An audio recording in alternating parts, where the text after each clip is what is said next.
Vamos a empezar la sesión.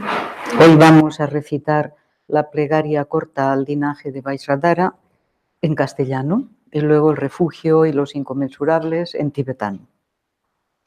Gran Vajradhara, Telo, Naro, Marpa, Mila, Gampopa, Señor del Dharma, Karmapa, que conoces todas las cosas de los tres tiempos, los que sostenéis los 4 linajes anteriores y los 8 posteriores, Drikun, Taklun, Salpa, el glorioso Drupa y los demás. Dapokayu, incomparables protectores de los seres, que domináis el profundo camino del Mahamudra, os dirijo mi súplica. Yo continúo el linaje de los gurus Kayu. Bendecidme para que pueda emularos. Se ha dicho que el hastío son los pies de la meditación.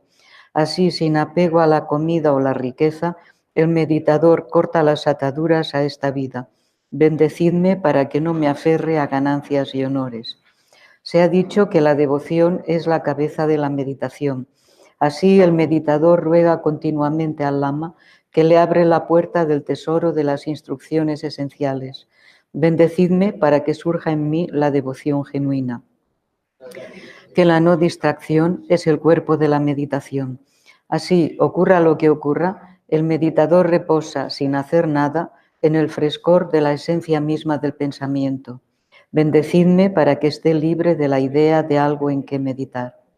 Se ha dicho que la esencia del pensamiento es el Dharmakaya, que no es nada en absoluto, pero lo manifiesta todo, y se muestra al meditador como un despliegue incesante. Bendecidme para que comprenda que el samsara y el nirvana son inseparables.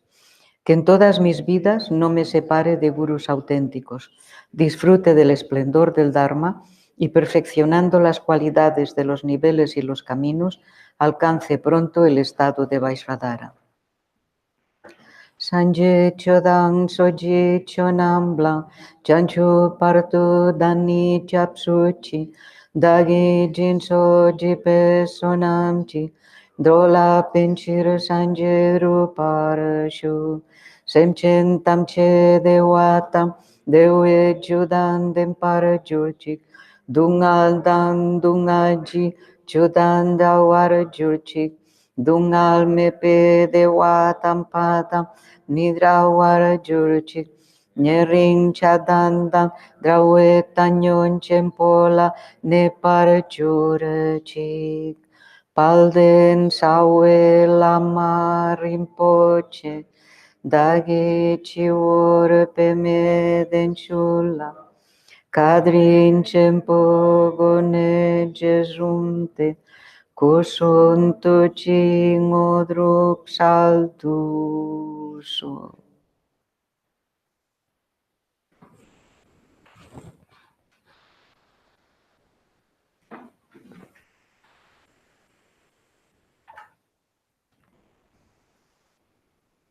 Estuvimos hablando de la mente, especialmente explicando los distintos estratos de la mente a través de explicar las diferentes conciencias que componen la mente. Y esto, pues, era, de alguna manera, era fácil de explicar porque estábamos hablando de algo que podíamos relacionar con nosotros mismos ahora. Podíamos entender que tenemos una conciencia para cada facultad sensorial, que teníamos una conciencia que se enteraba de todo, que luego había otra conciencia que dividía en dos la realidad y otra parte de esta que impulsaba cada instante de nuestra conciencia, de manera que nuestra mente daba la sensación de continuidad porque estaba formada de instante tras instante tras instante de conciencia. Cada uno de los instantes dando lugar, apretando para que saliera el siguiente, como las olas del mar, cada una cuando baja aprieta la siguiente ola para que vuelva a surgir. De la misma manera, la séptima conciencia sacaba material de alaya, de la conciencia básica, y hacía que surgiera un instante de conciencia. Este instante decaía, pero al decaer apretaba para que saliera otro instante subsiguiente y se parece mucho a las olas, como una ola empuja, surge, cae y al caer empuja a la siguiente. Y luego teníamos la conciencia alaya, que es la conciencia básica, Todas las demás en realidad surgen de Alaya y no solamente ellas, sino nuestra manera de percibir el mundo, todo viene de todo lo que tenemos almacenado en nuestra conciencia básica. Entonces, ahora me encuentro con que tengo que explicar cómo cada una de estas conciencias se transforma en un tipo de sabiduría. Entonces aquí me encuentro con que tengo que explicar otras cosas para que se pueda entender. Entonces por eso hoy he intentado hacer un poco de esquema, que creo que los que lo estáis mirando por YouTube lo podéis ver ¿no? Al lado en el mismo sitio que está anunciado, está la foto de lo que tenemos, esta pizarra que tenemos aquí. Aquí es un tema interesante porque nos da la idea de que cuando empezamos a meditar, pues vamos meditando, vamos aprendiendo cosas, pero no tenemos la idea de un camino, de dónde estamos, de hacia dónde vamos. Y en el budismo mahayana, precisamente, se da un camino muy detallado, con muchos niveles y puntos, por los que pasa el practicante y más tarde el bodhisattva, y cada uno de los niveles, cómo se caracteriza, cómo se define, qué cualidades tiene, y de esta manera pues se ve que hay una continuidad de práctica, no de práctica, sino de niveles de experiencia que nos lleva finalmente al último punto, que es el estado absoluto de Buda, la budeidad final, total y perfecta. No hay nada, si queremos una manzana, para que una manzana la podamos comer, tiene que haber pasado por todo un proceso continuo y largo, desde una semilla que hace surgir un árbol y este árbol hace surgir unas flores, unas hojas, una florecita fecundada, hace una mini manzana, esta mini manzana, si todo va bien, va creciendo y finalmente hay la manzana completa, perfecta, a punto, ¿no? Pues con la budeidad, la iluminación pasa lo mismo. Hay una semilla, hay unas cosas, unas prácticas y todo esto con tiempo y con práctica va dando lugar a lo que llamamos el camino a la iluminación. Hay muchas palabras, dice budeidad, iluminación, sabiduría, llegar a la sabiduría primordial, llegar al Dharmakaya. Bueno, todo es lo mismo. Pero ¿cómo se llega? Entonces hoy voy a explicar dos de las sabidurías. El otro día expliqué la sabiduría que es como un espejo y esta me resultó fácil de explicar porque dije, cuando la conciencia alaya se transforma total y finalmente, se convierte en la sabiduría del espejo o como el espejo, que es el Dharmakaya, lo absoluto. Y esto se llega, aquí tenemos los 10 niveles, tengo algo para señalar, así no hay ninguna... Bueno, tengo esto, pequeño, pero es algo.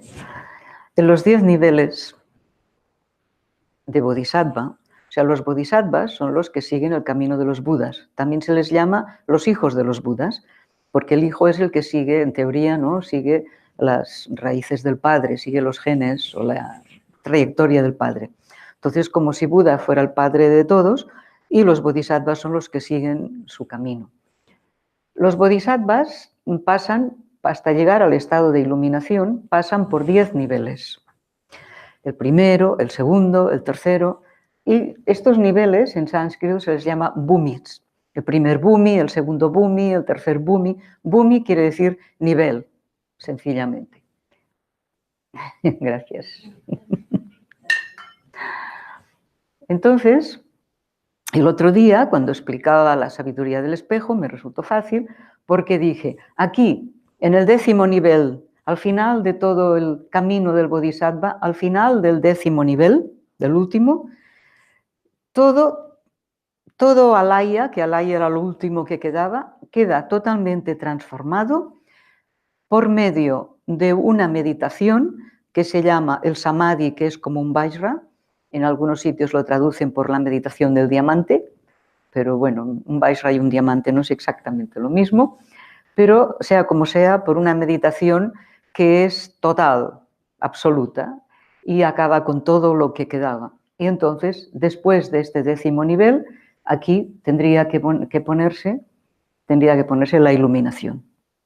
Y entonces la sabiduría, como un espejo, tiene lugar al final del 10º bhumi y es lo que es el puente entre el último bhumi y la iluminación es esta meditación final, que es la que Buda hizo debajo del árbol, si os acordáis, y se pasa por una experiencia que se llama la meditación, el samadhi o la meditación perfecta del Vajra.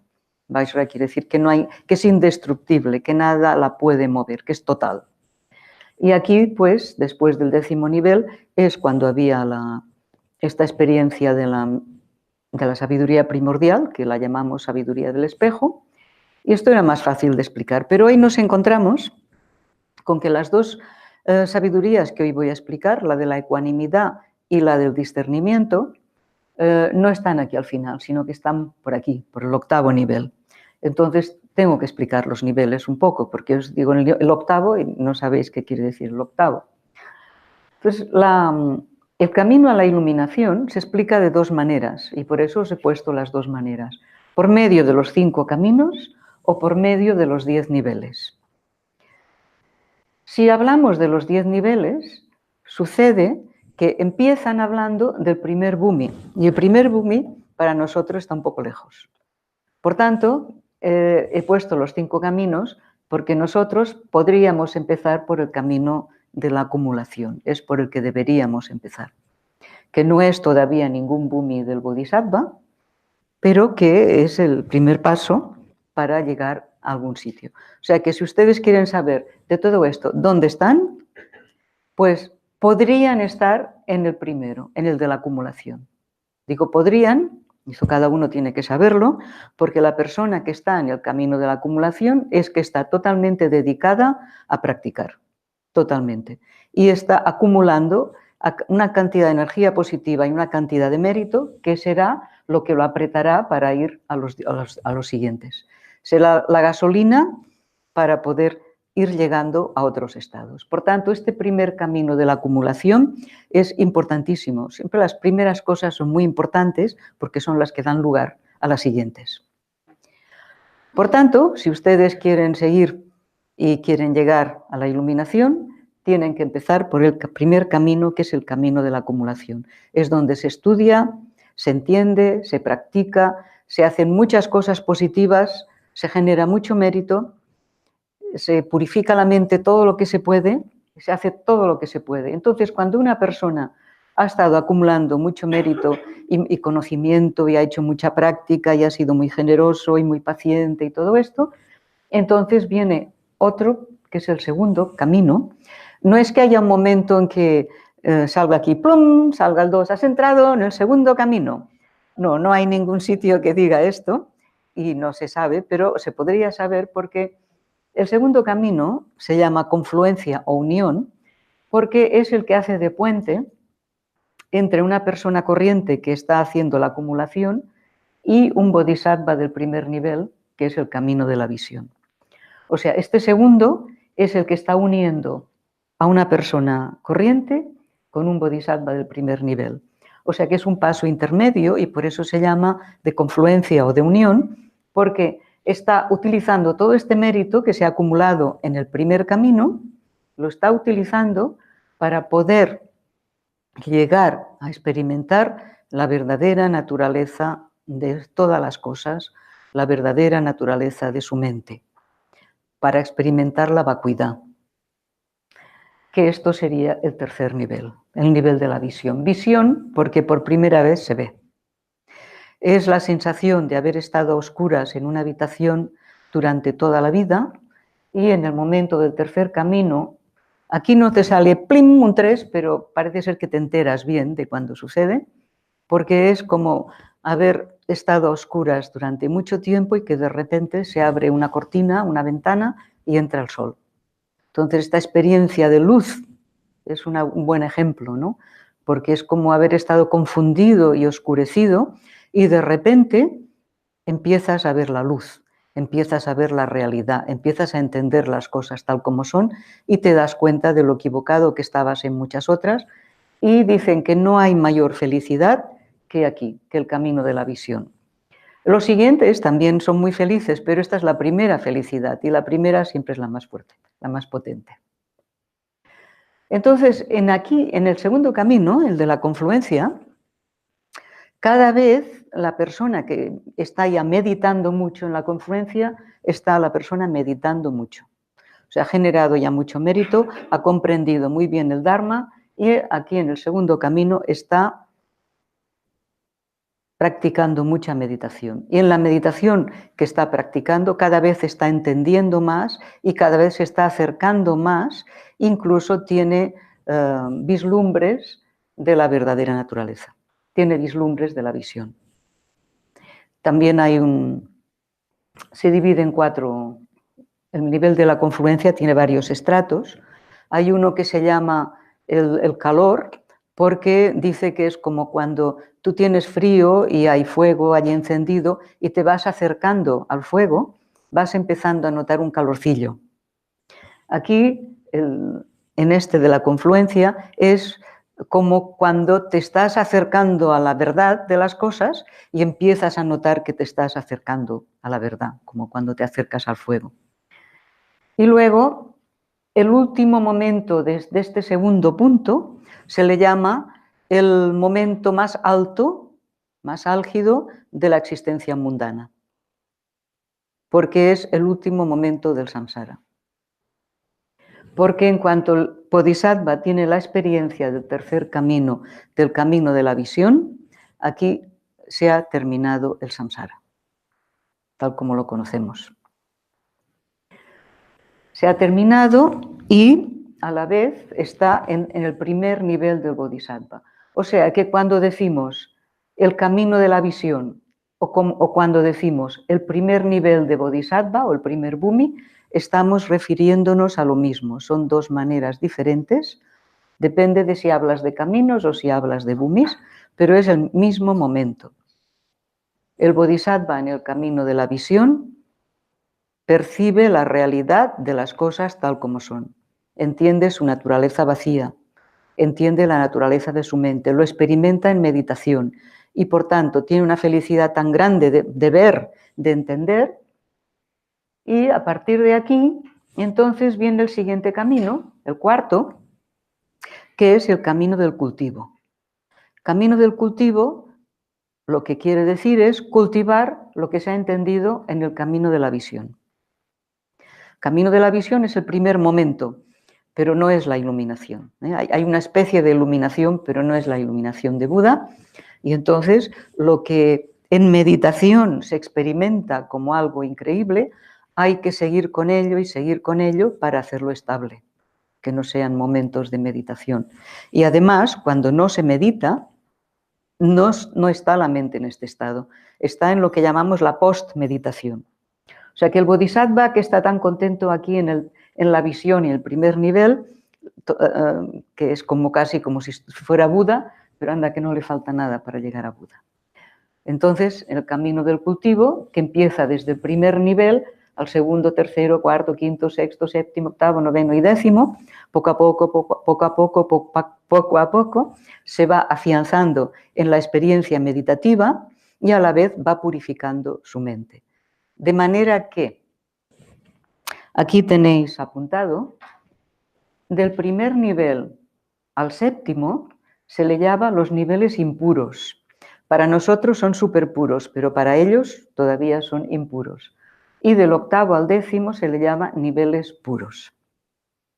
Lo he puesto escrito porque todo esto, si yo lo explico y no está bien claro delante de uno, es lioso, pero si uno lo tiene delante, pues lo entiende, ¿no? Entonces, ¿qué es lo que se hace en los niveles desde el segundo hasta el séptimo? Estos niveles impuros se llaman impuros porque todavía están trabajando para eliminar totalmente las huellas de las emociones conflictivas. Resulta que cuando acumulación y en la confluencia en estos dos caminos, la persona que practica el Dharma cada vez tiene las kleshas, las negatividades, mucho más bajo control. Cada vez las tiene más controladas.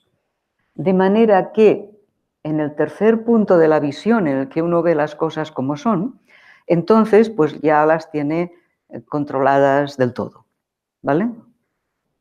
Controladas del todo, pero lo que no tiene todavía controlado del todo, porque esto cuesta de sacar, son las tendencias. Las tendencias, las trazas, las impresiones sutiles de la posibilidad de enfadarse o de la posibilidad de sentir orgullo, por ejemplo, ¿no? Cuando uno está en estos estados puede decir, ¡oh, qué bueno soy! O algún tipo de posibilidad de klesha es lo que hay que ir purificando desde el segundo nivel hasta el séptimo. Y por eso se les llama niveles impuros, porque en ellos se está todavía eliminando lo que se llama el velo de las kleshas. El velo que nos ha mantenido esclavizados todas nuestras vidas ha sido los deseos, las pasiones, las cóleras, los remordimientos, las culpabilidades, la oscuridad mental, el miedo, tantas cosas, ¿no? Todo esto nos ha mantenido esclavizados. Entonces, cuando poco a poco vamos a través de estos diferentes bhumis, vamos purificando las trazas de la posibilidad de emociones conflictivas, finalmente en el octavo nivel ya lo hemos vencido, ya no hay posibilidad, se ha acabado.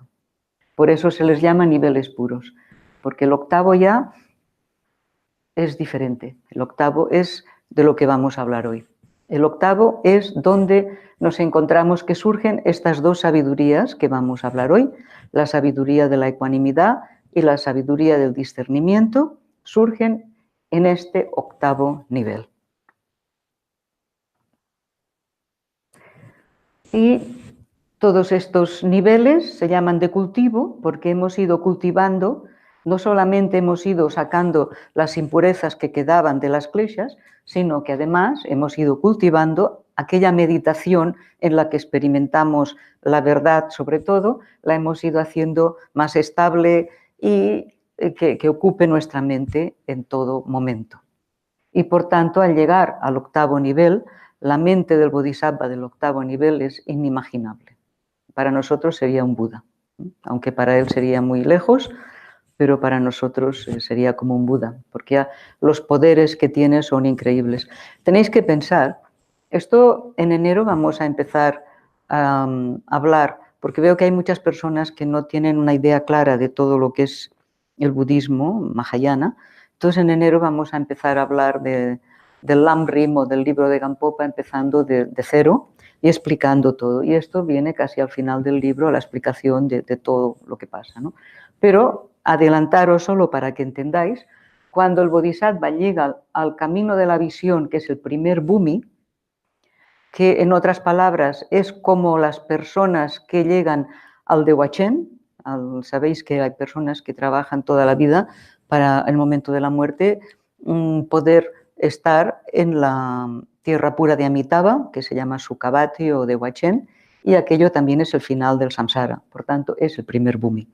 Entonces, ¿qué características tiene este primer bhumi, el primer nivel de Bodhisattva, el nivel de la visión?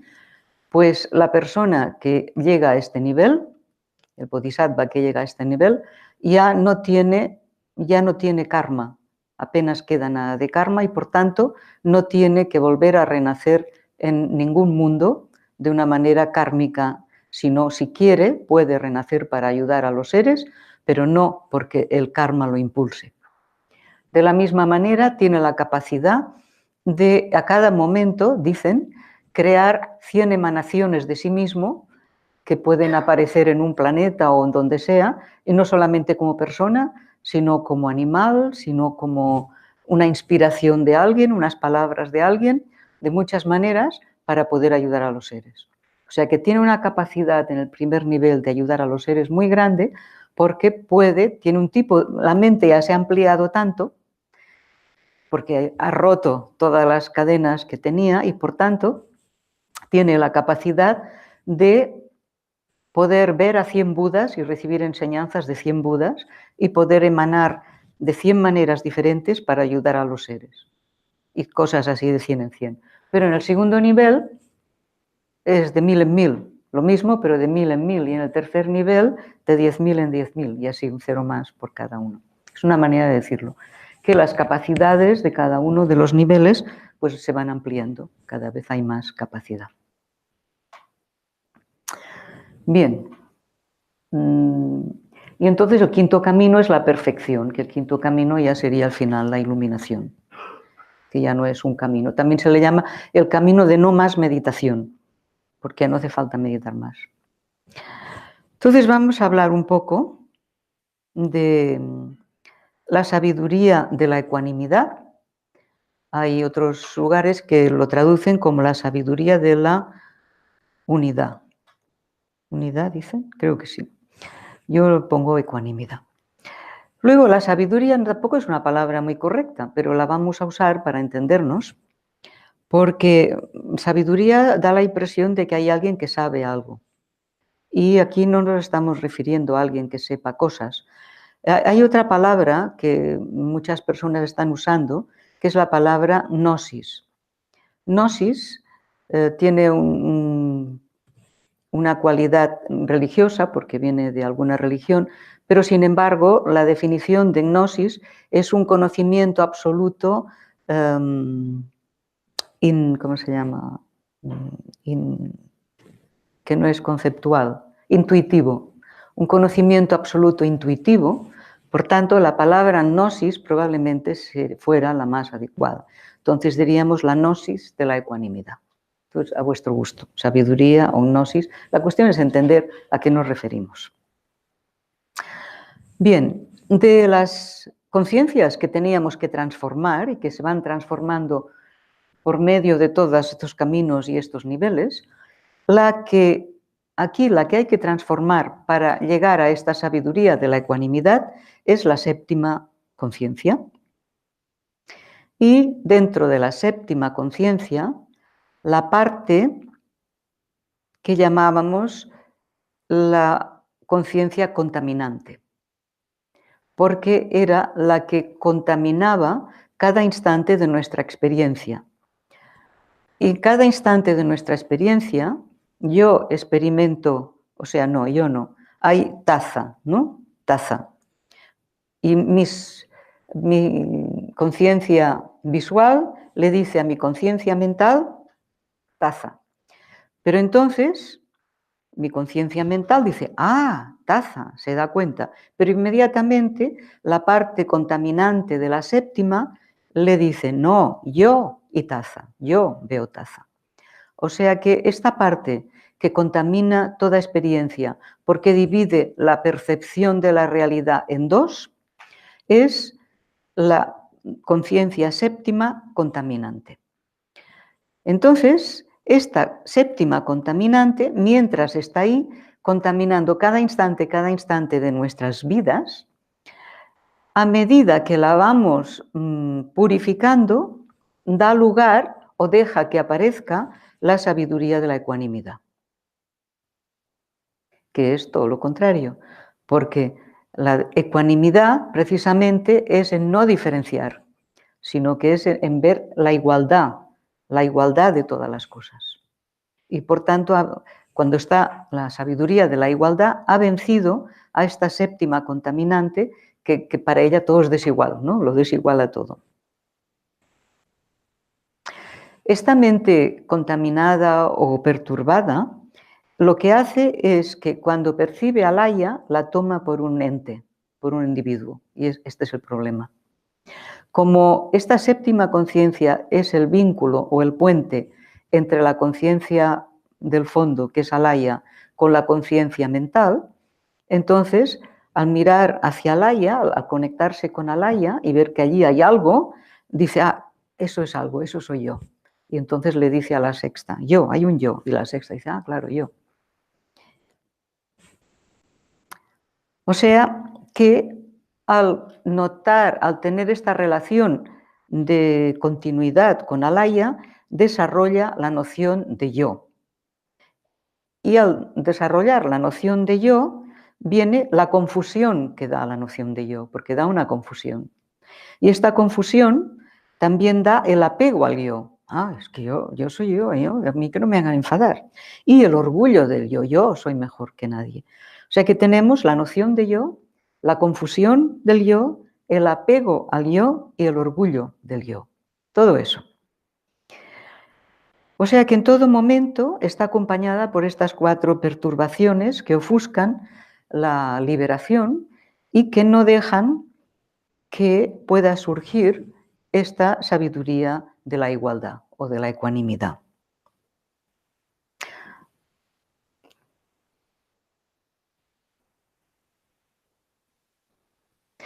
Entonces, a lo largo de todo este periplo que vamos siguiendo, que vamos purificando y purificando nuestra mente y nuestras kleshas, lo que sucede es que en el 8º nivel ya hemos purificado las kleshas. Por tanto, y las tendencias y las trazas y lo más sutil de las kleshas. Por tanto, es aquí, en el 8º nivel, donde la sabiduría de la igualdad puede manifestarse.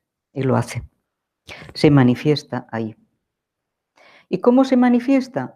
Pues por un samadhi. Los samadhis, estas absorciones meditativas, hay una para cada momento importante. Teníamos el samadhi como un Vajra, que era al final del 10º nivel, que era donde entraba la sabiduría del espejo.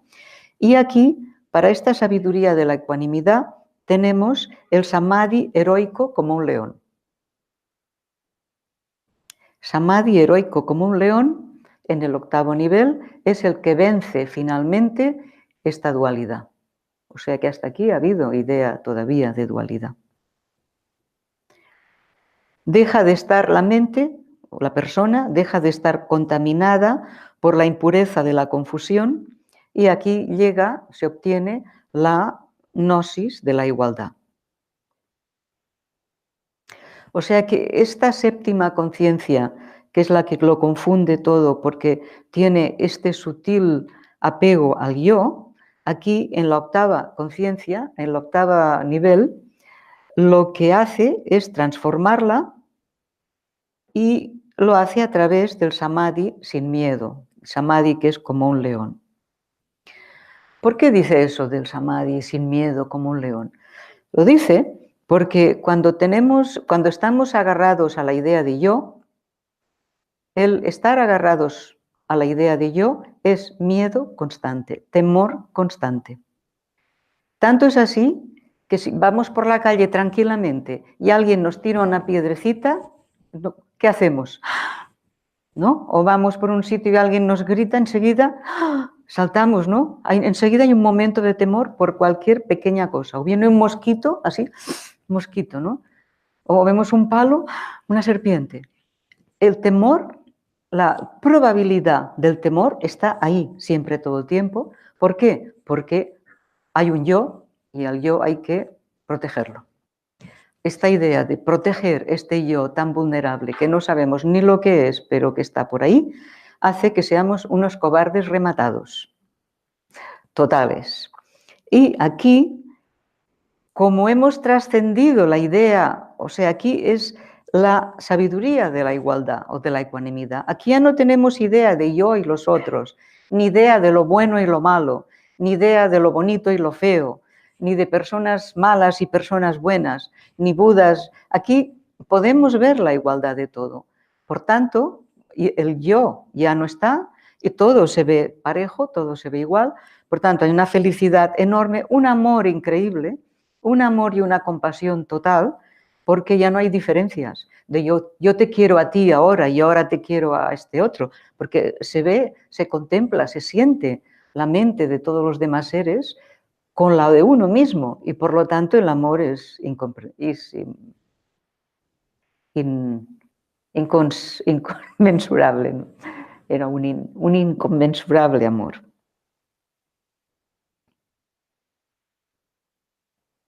Por tanto, este samadhi que nos saca de esto se llama el samadhi que no tiene miedo como el león, porque se supone que el león no tiene miedo. Yo creo que debe tener miedo a veces, pero se supone que es el rey de la selva. Por eso lo comparan con esto.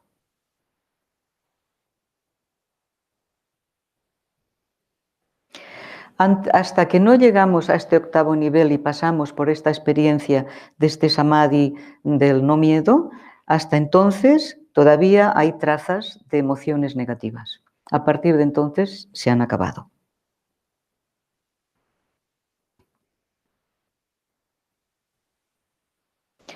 En otros niveles anteriores al octavo, a veces tenemos un samadhi estable. A veces están los bodhisattvas en un estado de samadhi estable, pero otras veces no. Pero en cambio, a partir del octavo nivel es la estabilidad total. Ya no hay kleshas que desestabilicen nuestra mente. Porque esto lo hemos ido desarrollando, porque a través de todos estos caminos y niveles nos hemos estado entrenando en la meditación de la igualdad de yo y los demás. Y esto es lo que nos ha ayudado a poder llegar a este punto.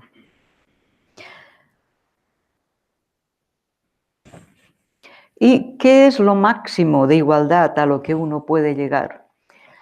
La división más fuerte que hay entre las cosas es la división entre samsara y nirvana. Esta es la gran división. Samsara es todo lo malo, lo negativo, las kleshas, el yo, la confusión, etc. Nirvana es la iluminación, es la sabiduría y tal. Entonces, nirvana es lo bueno, samsara es lo malo. Queremos salir del samsara para poder llegar al nirvana. Aquí no hay igualdad, aquí hay una gran diferencia. Y en todo el camino hemos estado con esta diferencia, porque es normal, ¿no? Porque hemos querido salir del samsara y hemos querido ir hacia la iluminación. La iluminación es lo bueno, ¿no? Huyamos del samsara, que es lo malo. Sin embargo, en la sabiduría de la ecuanimidad podemos sentir que no hay ninguna diferencia entre el samsara y el nirvana, porque en nuestra mente, en ese momento, no hay diferencia. Se ha acabado, ya no vemos cosas malas y cosas buenas, ni gente guapa ni gente fea. Todo es lo mismo. Y se puede, porque el que ha llegado a entender la esencia de todo, entiende que en realidad tanto el samsara como el nirvana son cosas mentales y la mente es la misma. Y la mente en aquel momento es pura y perfecta, por tanto, hablar de samsara y nirvana como algo diferente no tiene sentido en este punto. De lo cual nos alegramos mucho, porque la vida dual, que siempre se apega a unas cosas y huye de otras, es muy dura. El sufrimiento del yo es muy grande. Y muchas personas no lo saben, no se dan cuenta, pero solo que uno lo observe un poco, el samsara es durísimo y es durísimo porque está el yo todo el tiempo ahí.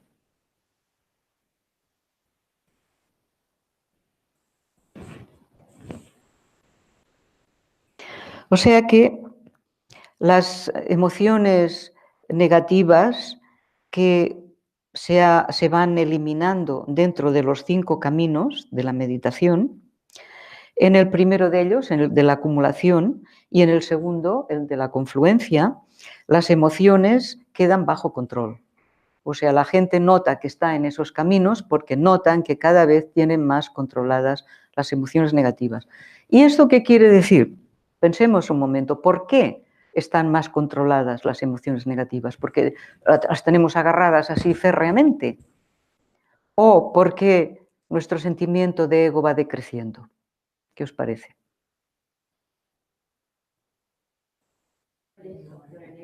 Porque el ego va decreciendo. Entonces, cuanto menos agarrados estamos al ego, menos nos molestan las emociones negativas. Las emociones negativas son puro ego, una cólera tremenda, una pasión, un deseo tremendo, un orgullo, una envidia, unos celos, todo esto es un ego ebulliescente, allí fuerte, ¿no? En cambio, cuando vemos las cosas de otra manera y vemos más como que todo es más ilusorio, vemos que no somos lo que pensábamos que éramos, el apego al ego va decreciendo y entonces todas estas emociones negativas también están más bajo control. O sea que en la acumulación y la confluencia en el camino 1 y 2, que son de las personas que no están todavía en los niveles de los bodhisattvas, pero están en un momento de buena meditación, de mucho mérito y que tienen las emociones bajo control. Pero luego en el tercer camino, el de la visión, que es el primer nivel del bodhisattva, En la verdadera naturaleza de todas las cosas se ve, se experimenta, se sabe. Pero, a pesar de ello, no erradica totalmente lo que queda de las emociones negativas. Y esta erradicación la va haciendo a través de la purificación hasta del nivel 2 al nivel 7. Y en el 8 ya está totalmente, no queda nada. En el 8, 9 y 10, que son los niveles puros, en el nivel 8 se llega a manifestar la sabiduría de la ecuanimidad y también la sabiduría del discernimiento. Las dos se manifiestan en el 8º nivel. Por tanto, es un nivel muy importante. Se manifiestan en el 8º, pero se van perfeccionando hasta el 10º. Y en el 10º, a través del Samadhi como un Vajra, llegamos a ser Buda. O sea que Buda Sakyamuni, la impresión que da a su historia, porque su historia se explica más desde el punto de vista Hinayana, la impresión que da es que vino aquí a la Tierra, vio el sufrimiento, se fue a meditar 6 años y se iluminó. Claro, esto es cómo pasó por todo esto este señor en tan poco tiempo. La única explicación es que él ya había pasado por todo esto en otros mundos, porque todo esto no se hace aquí en mundos como la Tierra. A partir del primer Bhumi, los bodhisattvas viven en lo que se llama las tierras puras, que es el Sambhogakaya, que son las dimensiones donde los budas pueden manifestarse y seguirles enseñando. Y como allí en la idea de yo, ya se ha ido diluyendo y las personas que viven en el Sambhogakaya, estos bodhisattvas, no necesitan comer, ni dormir, ni nada, pues su manera de practicar no tiene que ver con la nuestra, no tienen que trabajar, no tienen que dormir y por tanto avanzan rápidamente. O sea que estos niveles se avanza rápidamente, pero no necesariamente aquí en la Tierra, porque aquí en la Tierra, debido al agregado de la forma, que es nuestro cuerpo y las cosas y el mundo, esto nos imposibilita mucho. Yo no sé si ustedes se dan cuenta, pero es muy frustrante cada día tener que levantarte por la mañana y hacer lo mismo, perder el tiempo haciendo lo mismo que los demás días, desde que te vistes y desayunas, todas las comidas, el dormir, el comprar. Es una pérdida de tiempo tan grande que cuando puedes salir de este tipo de mundo y puedes vivir en un mundo en el que no tienes que comer ni dormir y que tus maestros son los budas que están allí, que te hablan en tu idioma porque no hay problemas de idioma, se habla de mente a mente, entonces allí el Dharma realmente se puede practicar muy bien.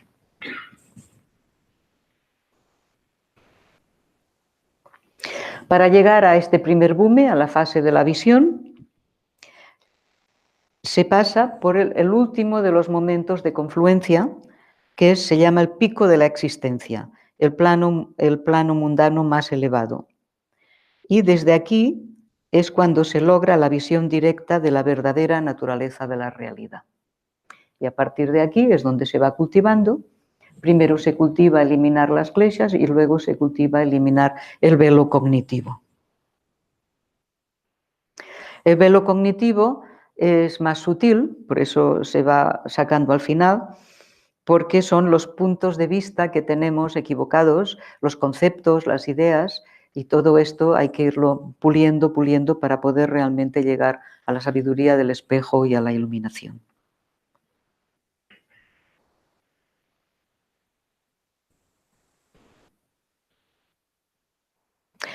A medida que las emociones negativas van decreciendo, la sabiduría va aumentando en proporción.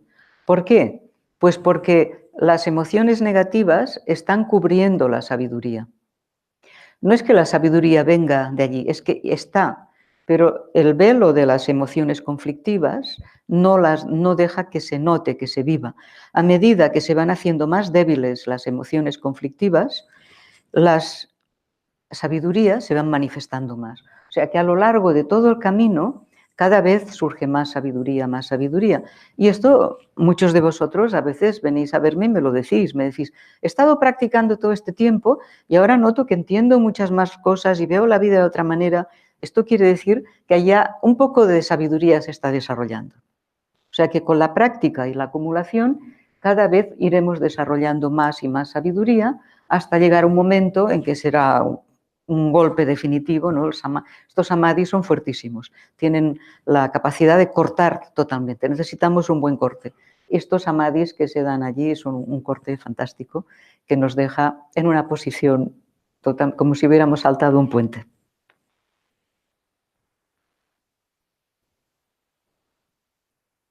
Y entonces, cuando todas las cosas que afligen la mente, todas las emociones negativas están eliminadas, la sabiduría de la ecuanimidad se manifiesta y se llama la sabiduría de la ecuanimidad porque todas las cosas aparecen son percibidas como puras, como totalmente puras y de una manera totalmente imparcial. O sea que la sabiduría de la ecuanimidad nos llega a hacer percibir como que todo es puro, todas las personas, es una maravilla, ¿no? Porque todo vemos los defectos de todo, pero cuando llegas a esto lo ves todo puro y perfecto y además lo ves imparcialmente, como que todo es igual de puro y perfecto. Y por tanto el amor hacia todos los seres es totalmente ecuánime, porque no hay más amor hacia uno que hacia otro, porque esta ecuanimidad impregna nuestro sentimiento por todos los seres que existen. Ya no hay amigos o enemigos, ni bueno ni mala, ni samsara ni nirvana. Bien, esta es la explicación de la sabiduría de la ecuanimidad que surge en el 8º nivel de Bodhisattva a través del Samadhi que no tiene miedo y que es como un león. Ahora vamos por la siguiente. La siguiente es la sabiduría discernidora o la sabiduría que discierne. Tenemos que darnos cuenta de que durante años quizás se ha estado traduciendo mal porque en inglés se le llama discriminating wisdom y discriminating lo hemos traducido como discriminativa, pero es que en el idioma castellano discriminar no es lo mismo que discernir. Discriminar es yo discrimino a estos hombres porque, por ejemplo, son inmigrantes o tal de estos otros, ¿no? O sea que discriminar es una cosa peyorativa. En cambio, no, ¿qué he dicho? Discriminar es peyorativo, mientras que discernir es tener la claridad mental de ver las cosas como son. O sea que es discernidora o que discierne. Entonces, ¿de dónde surge? ¿De qué conciencia puede tener que transformar para aparecer esta sabiduría discernidora? Pues aquí hay la mitad de dos conciencias. Por una parte está la sexta conciencia mental, con la que nos movemos, la que piensa, ¿no? La que es el perceptor, la que se entera de todas las cosas y es la que causa todos estos movimientos mentales, los pensamientos, todo, conceptos, ideas. Y dennos cuenta que el pensamiento suele ser confusión. La sabiduría no es pensamiento, la sabiduría es intuitiva y capta las cosas tal como son. El pensamiento viene muy coaccionado por muchas otras cosas, los pensamientos que tenemos. En cambio, ver las cosas de una manera intuitiva tal como son, esto es la gnosis o es la sabiduría. Por tanto, tener esta sexta conciencia mental la tenemos que transformar en la sabiduría discernidora. Pero no solamente la sexta mental, sino también la parte de la séptima, que era la que hacía surgir instantes de conciencia. Hacía salir instantes de conciencia de la conciencia laya y se los daba a la sexta conciencia. Entonces, a la sexta conciencia le venían todos los recuerdos, las ideas, los hábitos, las tendencias, todo esto. Por tanto, estas dos van juntas. O sea, la sexta mental, la de los pensamientos, y la séptima, que crea instantes de conciencia en la sexta. Estas dos, en realidad, van juntas, son las que tienen conceptos, ¿no? Y son las que estos conceptos, una vez transformados, se convierten en la sabiduría que lo discierne todo, la sabiduría discernidora, la sabiduría del discernir.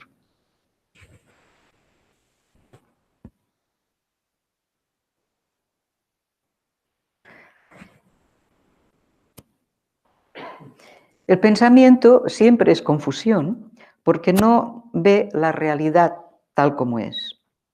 Y, por tanto, esta sabiduría derrota esta manera de ser, porque comprende que todas las cosas, todos los fenómenos son impermanentes, se están moviendo constantemente, están empapados de sufrimiento, son vacíos, no tienen entidad propia, o sea que comprende todo esto. Y, por tanto, al comprenderlo bien, discierne y tiene la capacidad de ver todo tal como es. O sea que esta sabiduría es la que purifica el juego de conceptos, de pensamientos, de ideas condicionadas por todo el condicionamiento que tenemos guardado en Alaya. Y todo esto queda pues purificado cuando se ve la ausencia de entidad de los fenómenos, que está más allá de los pensamientos. O sea que la sabiduría discernidora ve la realidad de todos los fenómenos, de todas las cosas, porque ve su ausencia de realidad, las ve tal como son y las ve más allá de las ideas, los conceptos y los pensamientos, porque los ve tal como son. Entonces, todo el Mahayana está para ir desarrollando esta visión, esta sabiduría, de ver las cosas tal como son. Pero en realidad es a partir del octavo Bhumi que este samadhi, hay aquí un samadhi, el samadhi de la ilusión, que es el que rompe con la ilusión. O sea, que aquí en el octavo, al igual que antes, en el octavo teníamos la sabiduría de la ecuanimidad, en el octavo tenemos la sabiduría del discernidora. Y estas dos se van purificando más, todavía más perfeccionando hasta la iluminación. La iluminación es lo que no se llama perfecta porque ya no se puede perfeccionar más, porque ya no hay un más allá, es el todo.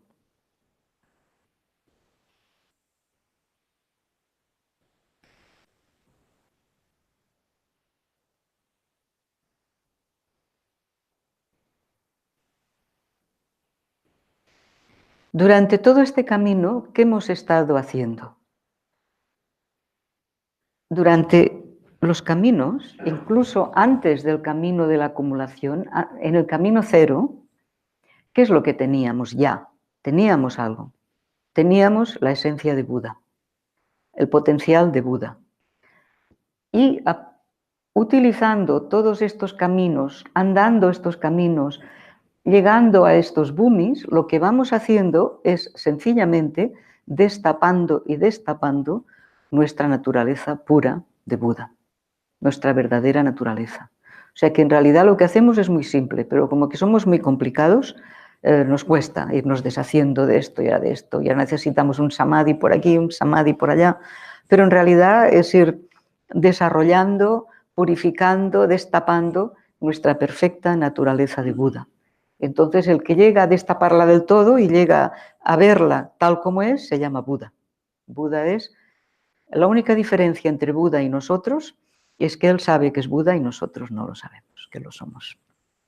Sabemos porque nos lo dicen, pero no lo sentimos.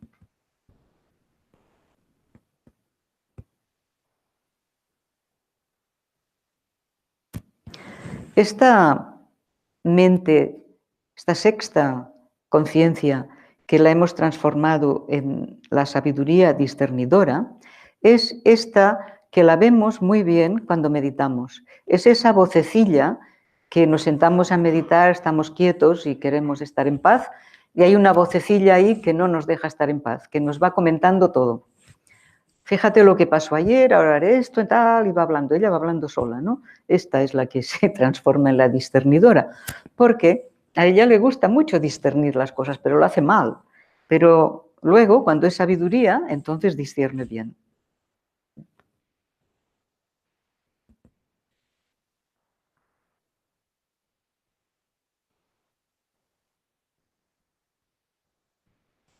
Y antes, con esta mente, esta conciencia mental, la sexta, lo que hacíamos es que aplicábamos conceptos a las cosas, le poníamos etiquetas, nombres, conceptos, juicios, críticas.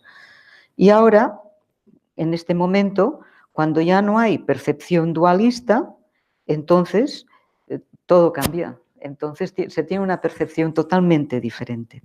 Y aquí se adquiere lo que se llama el dominio de los reinos puros y la capacidad de manifestar las tierras puras para que los discípulos puedan ir allí. O sea que un bodhisattva, cuando llega al octavo nivel, una de las capacidades que tiene es, porque esto ya pertenece al Sambhogakaya, una de las capacidades que tiene es de manifestar mundos, de manifestar dimensiones, tierras puras, en las que sus estudiantes, porque estos son maestros, son grandes seres, son maestros los que están ahí, tienen la capacidad de crear estos mundos puros en los cuales los bodhisattvas que están en estos otros niveles se les puede enseñar. El Sambhogakaya es la manera en que Buda puede disfrutar. ¿Cómo puede disfrutar Buda? Pues Buda disfruta cuando ve que todo su trabajo de ayudar a los seres a salir del samsara ya tiene a todos estos bodhisattvas en los niveles que ya no van a sufrir más. Por tanto, es un disfrute total para Buda poder seguir enseñando para los budas, porque hay muchísimos budas, seguir enseñando a estos bodhisattvas de manera que sabe que ya van hacia Buda y que no van a sufrir más. Pero no hace falta ser Buda, los del octavo nivel ya están también haciendo lo mismo, tienen esa capacidad de tener sus tierras puras donde las personas que están relacionadas porque son sus discípulos y lo siguen, entonces pueden estar allí con él en cuerpos más etéreos y pueden recibir sus enseñanzas y avanzar rápidamente hasta el décimo nivel. O sea que, volviendo para atrás, la sabiduría de la ecuanimidad es entrar en un estado de gran paz porque no reside en ninguno de los dos extremos. Cuando hay extremos, no hay paz. La gran paz viene porque ya no reside en ninguno de los dos extremos. Y por tanto está en posesión de un amor absoluto, de una compasión total hacia todos los seres sin diferenciación. Porque el amor que siente no viene de los pensamientos. Nosotros, si nos fijamos, amamos, pero hay unos pensamientos en nuestro amor. Este chico es mi hijo, yo le he dado la vida, cuánto le amo, ¿no? Hay una serie de pensamientos. O esta mujer es hermosa, cuánto la amo. Pero en este amor, que no depende de los pensamientos y no tiene parcialidad, es incesante, es amor incesante, incesante, incesante, totalmente. Aquí igualdad también significa amor inmenso por todos los seres por igual. Y gran compasión, paz, amor y compasión inmensas. Los budas, a través de esto, pueden ver a todos los seres sin prejuicios, lo que hace que sean, cuando uno piensa en Buda o en bodhisattvas, uno se siente bien, porque no se siente culpable ante ellos, porque sabe que ellos te ven tal como eres y te quieren tal como eres, y que no esperan de ti que seas otra cosa diferente, porque tienen este tipo de amor. Y esto es muy interesante, porque a veces nosotros en el samsara nos encontramos muy solos, muy apaleados y con muchos problemas, pero si pensamos que hay cantidad de bodhisattvas y de budas que solo con pensar en ellos están y que no nos juzgan ni esperan nada de nosotros, sino lo único que quieren es ayudarnos a salir del sufrimiento, esto hace que uno se sienta muy acompañado. Yo siempre me siento muy acompañada, tengo que decirlo. Me paso la mayor parte del tiempo sola, pero me siento muy bien acompañada. Y quizás es porque pienso, yo me lo creo y algo percibo, ¿no? Y entonces me siento feliz y contenta.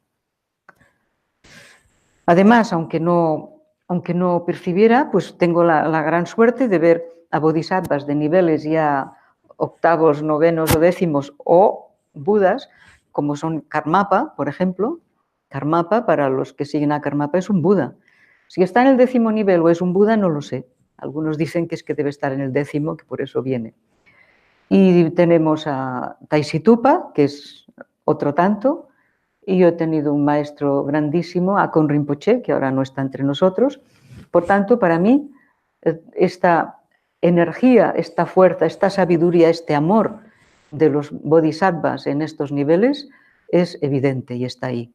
Y cuando nos sentimos solos y abatidos y tenemos que tomar ansiolíticos y tenemos que tomar cosas para no deprimirnos, quizá no lo necesitaríamos si pensáramos en esto. Hay personas que lo que hacen es llamar a Tara, recitar su mantra y conectar con Tara. Es otra manera. Tara es un bodhisattva, está por ahí también. Y Chenrezig. Todas las deidades están en el Sambhogakaya. O sea que todo esto lo explico también para que abramos un poco la mente, porque mucha gente me dice, yo solo me creo lo que veo, pero lo que veo es muy poquito lo que ves, hija. A un perro ve muchas más cosas que tú ves y una mosca ve cosas que tú no ves.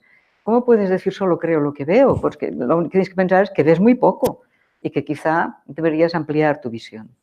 Entonces, esta es una idea también para ampliar un poco la visión. Y la sabiduría del discernimiento permite a los budas o a los bodhisattvas de ver todas las cosas en realidad tal como son, sin ningún error y, por tanto, esto es interesante, como que pueden ver las cosas tal como son, sin ningún error, y pueden sentir qué sienten las personas todas sin ningún error, y como que tienen un amor tan inmenso por todos los seres, con esta sabiduría y con este amor pueden ayudar realmente a los seres, si los seres se dejan.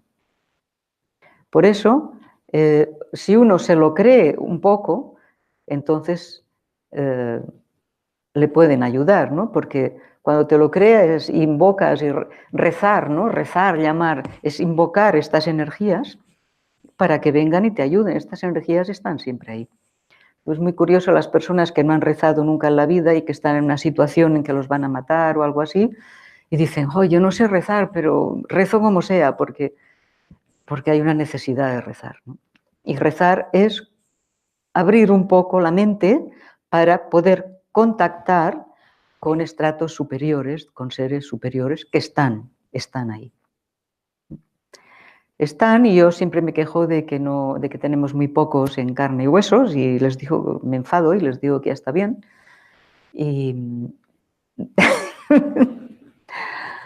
Pero quizá es debido a nuestro karma, ¿no? El karma nuestro es el que llama a estos seres para que vengan a esta dimensión en carne y huesos y puedan estar aquí con nosotros. Por tanto, tenemos que espabilar, pensar en ellos, contactar con ellos mentalmente y decirles que nos ayuden y que vengan a manifestarse también físicamente, que es más fácil para nosotros. Y, en fin, creo que lo dejo aquí porque esto es inacabable. Y si tenéis alguna pregunta y luego meditamos un poco.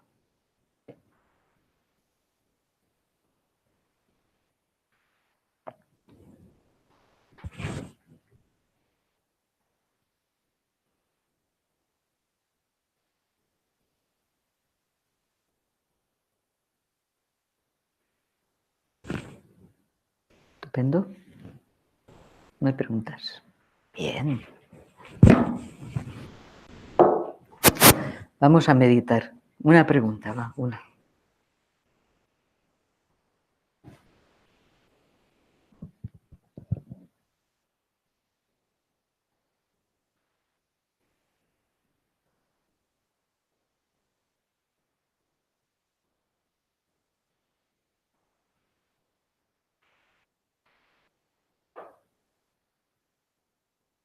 ¿No entendéis la pregunta?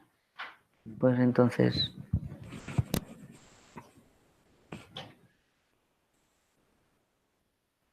¿No? Vale. Vamos a meditar.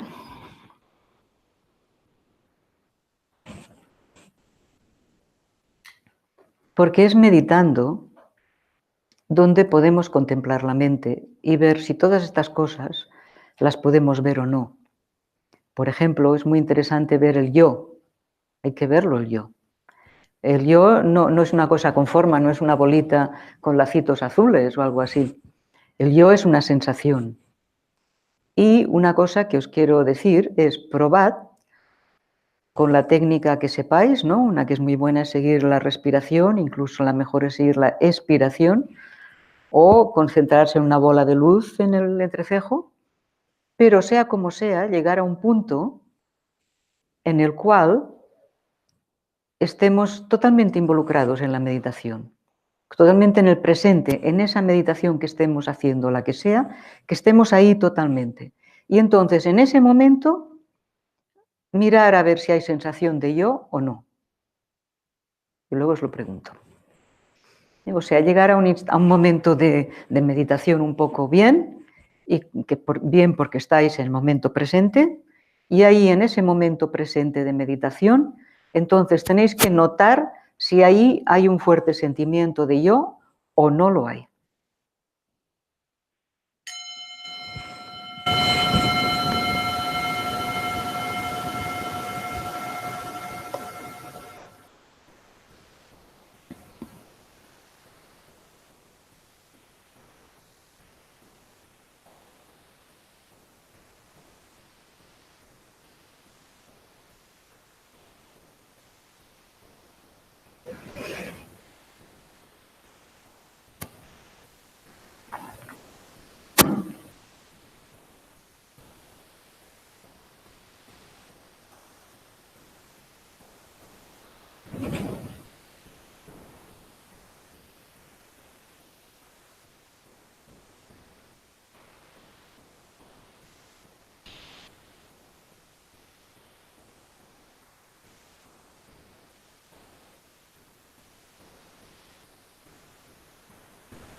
Vamos a ver.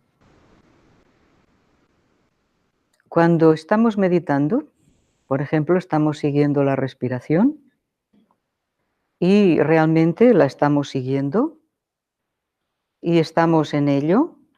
Solo hay un momento en que solo hay respiración y que los pensamientos, pues ya no, casi no hay nada de pensamientos. ¿Alguien ha llegado a un punto en el que estuviera totalmente en el momento presente y en ese momento presente, en su meditación, haya intentado ver si ahí hay sentimiento de yo o no lo hay? Si alguien lo ha hecho, que no tenga vergüenza. A ver, Manuel. ¿Qué? No quieres hacer comentarios, pero has notado que en ese momento... Entonces, ¿por qué en ese momento crees tú que hay menos yo o que no hay idea de yo? No, no es difícil de explicar. Yo te lo explico rápido. Si lo has visto, lo puedes explicar rápido.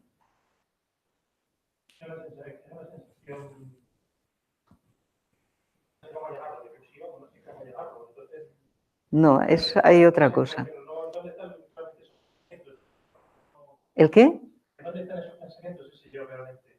¿Que no surgen pensamientos? No, que si surgen pensamientos, ese yo, ¿dónde están realmente? Es que, ¿cómo puede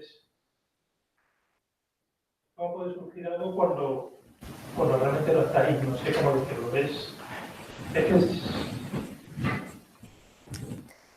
Bueno, no te he acabado de entender, quizá porque estás un poco lejos, pero no sé bien.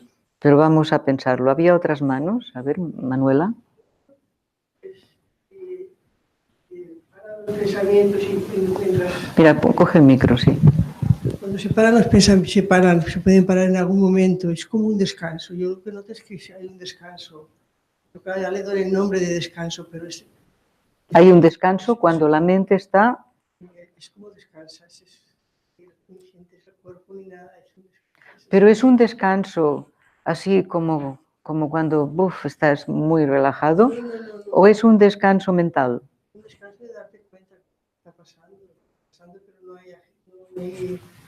no hay conflicto, no hay... No hay conflicto. Es como descansar. No es una sensación. Entonces, ¿tú crees que en ese momento no hay una idea de yo así fuerte como durante otros? No hay conflicto. No hay conflicto, pero yo preguntaba si había yo o no.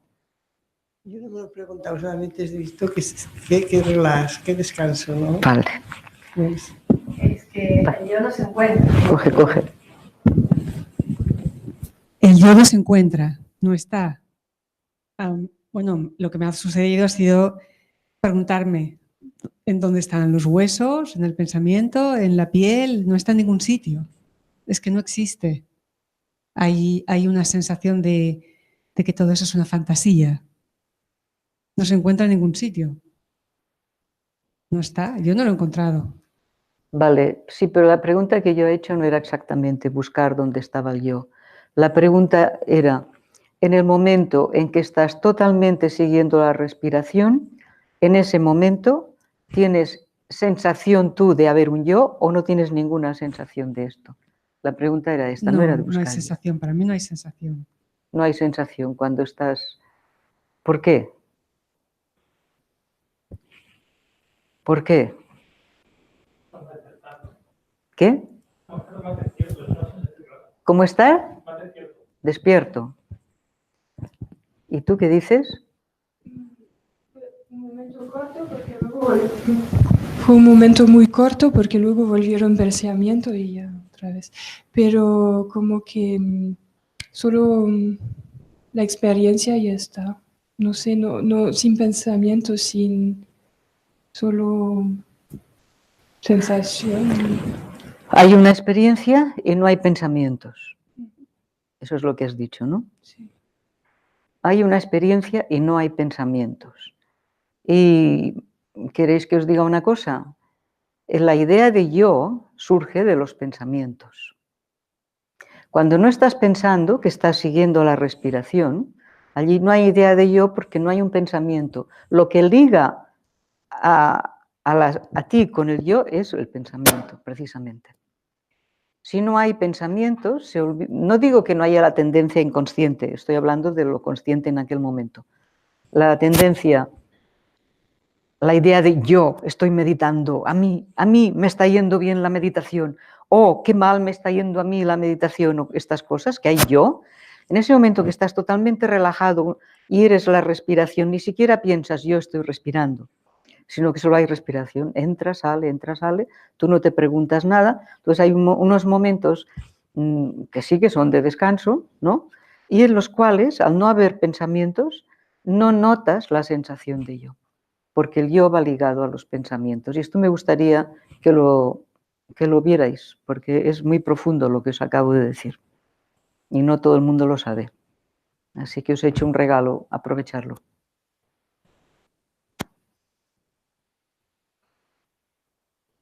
¿Alguna pregunta?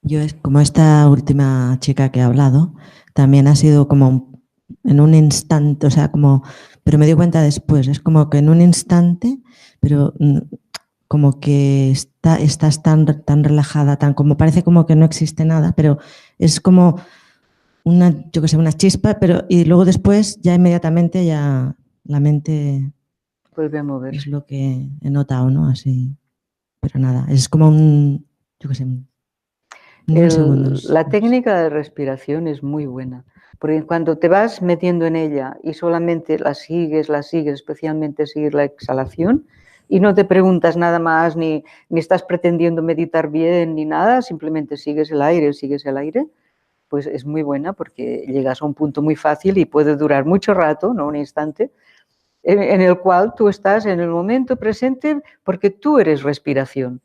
Tú no estás respirando, tú eres la respiración eres tú, no hay dos. Porque no hay pensamiento, no hay dos porque no hay la idea, mi meditación, mi respiración, no la hay.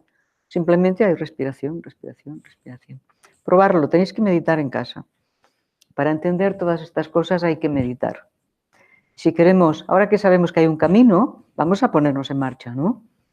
Porque si no, vamos escuchando cosas por aquí y por allá, pero caramba, si hay un camino, vamos a intentar ir por él. Vamos a empezar a acumular todo el mérito que podamos. Si no sabemos cómo hacerlo, preguntamos, lo buscamos. Buscamos qué cosas tienen más mérito.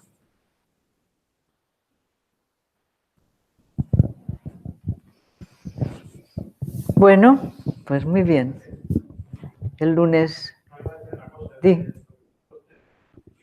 Es que aquí a ti nunca te pasa en el micro. Pues estás muy lejos.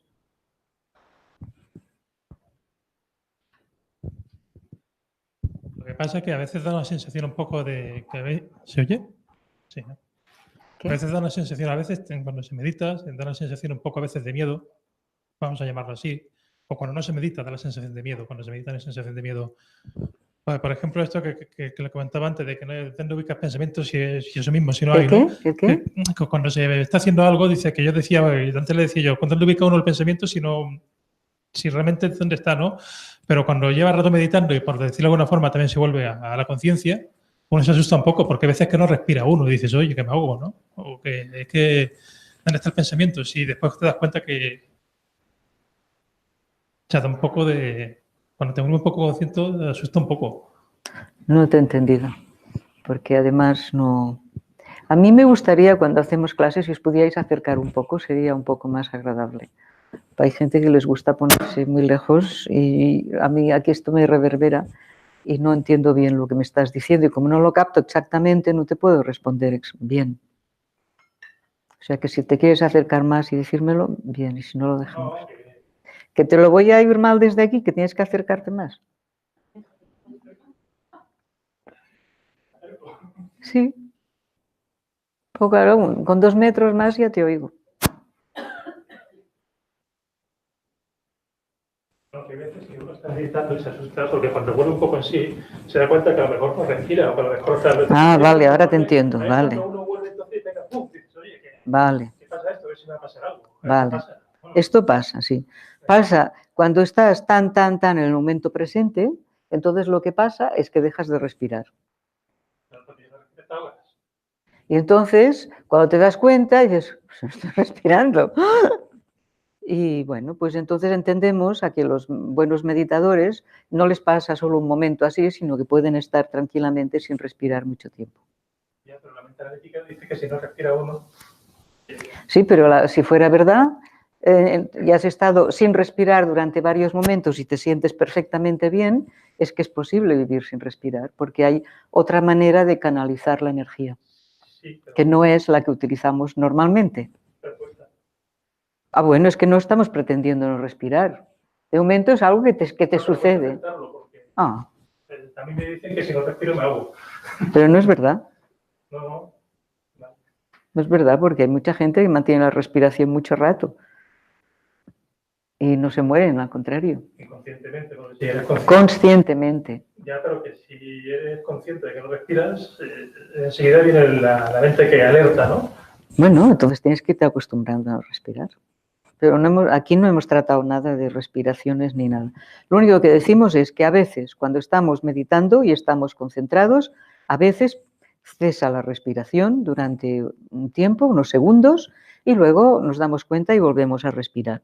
Si volvemos a respirar es porque hemos cortado la meditación que estábamos haciendo. Si no la hubiéramos cortado diciendo, hoy que no estoy respirando, podríamos haber seguido más rato. El samadhi son absorciones meditativas en las que no hace falta respirar. No da ningún miedo. Una sensación muy agradable no tener que respirar, porque se respira de otra manera. Hay diferentes maneras de respirar.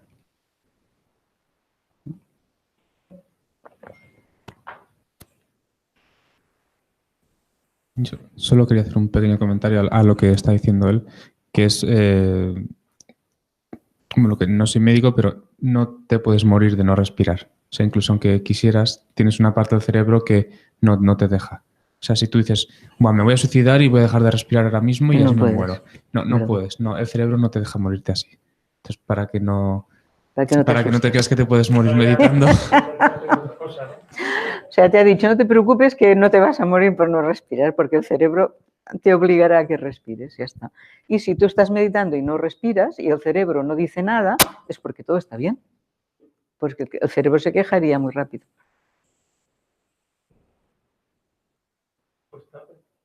¿Pero qué es lo que cuesta? Pues el hecho de que uno supongo que cuando no respiras porque no te das cuenta. Porque estás meditando, te das cuenta que no respiras y tal. Cuando llega un momento que uno regresa, por decirlo de alguna forma, te das cuenta de que no respiras. Y ahí es cuando la mente te dice, Ya. No sé, es que... Ya, la mente es la que está siempre haciendo juicios y te dice, fíjate, si no fuera por ella, pues podrías seguir meditando tan tranquilo. En realidad, todo lo que... La meditación se trata de esto, de poner todos los aires vitales que no pasen por la nariz, sino que vayan por el canal central. O sea que si uno deja de respirar un poco, está bien. Dice que al menos lo puede hacer un poquito. Cuando uno no respira es cuando los pensamientos no surgen. No surgen. Cuando uno respira... Entonces el truco, cuando no hay respiración, no hay pensamientos. Bueno, depende. Si estás allí aguantando así para no respirar, el cuerpo está fatal. Pero estás allí relajado meditando y te encuentras con que no respiras, quiere decir que algo ha ido bien. A ver, última pregunta. Sí, preguntan que si viene la idea de yo, cuando uno tiene la idea de yo, sí.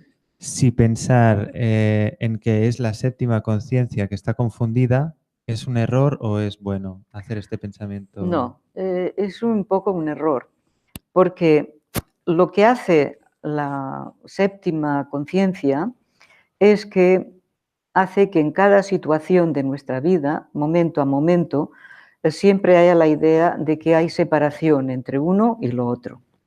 Pero la sensación de yo no es que no creo yo que la de la séptima conciencia. La sensación de yo es una sensación que está siempre ahí y que se ve muy clara cuando hay kleshas.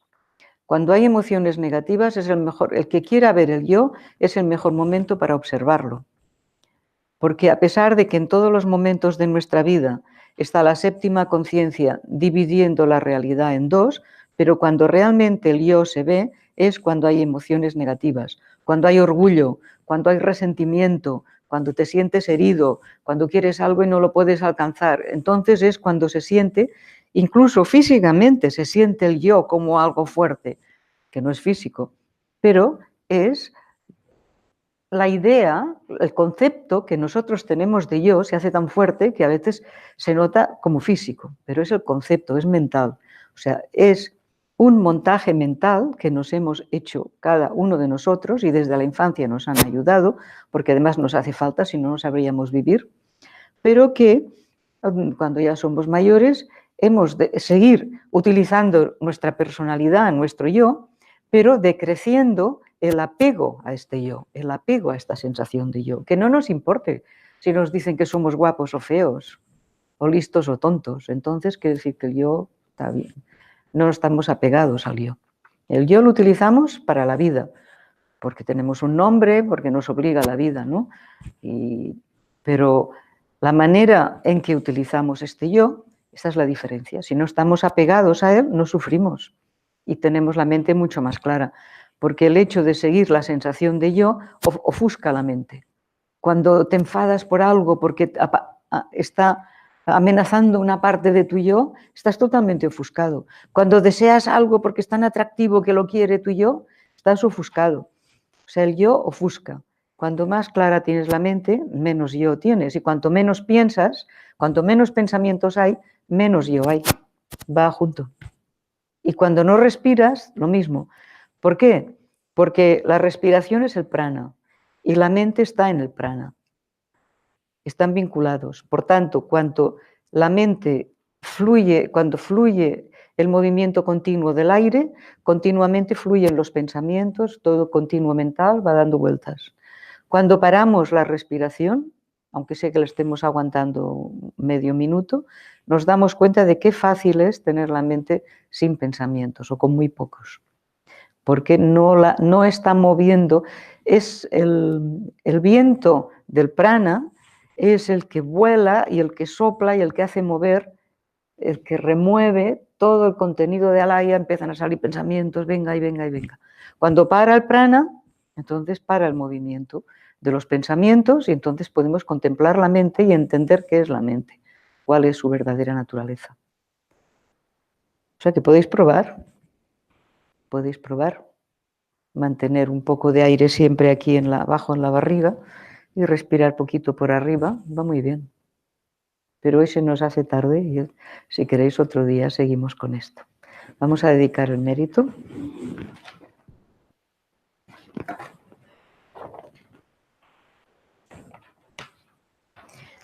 Que por este mérito pueda alcanzar la omnisciencia y habiendo superado todas las adversidades, pueda liberar a los seres del océano de la existencia, agitado por las olas del nacimiento, la vejez, la enfermedad y la muerte, practicando según el ejemplo de Manjushri, heroico conocedor de la realidad, al igual que Samantabhadra, dedico completamente toda esta virtud, que por la bendición de la obtención de los 3 kayas de Buda, por la bendición de la inmutable verdad de la esencia del Dharma y por la bendición de la inquebrantable aspiración de la Sangha, mis plegarias se cumplan tal como las he expresado. Que la preciosa mente del despertar surja en quienes no haya surgido, que una vez haya surgido no disminuya y aumente cada vez más.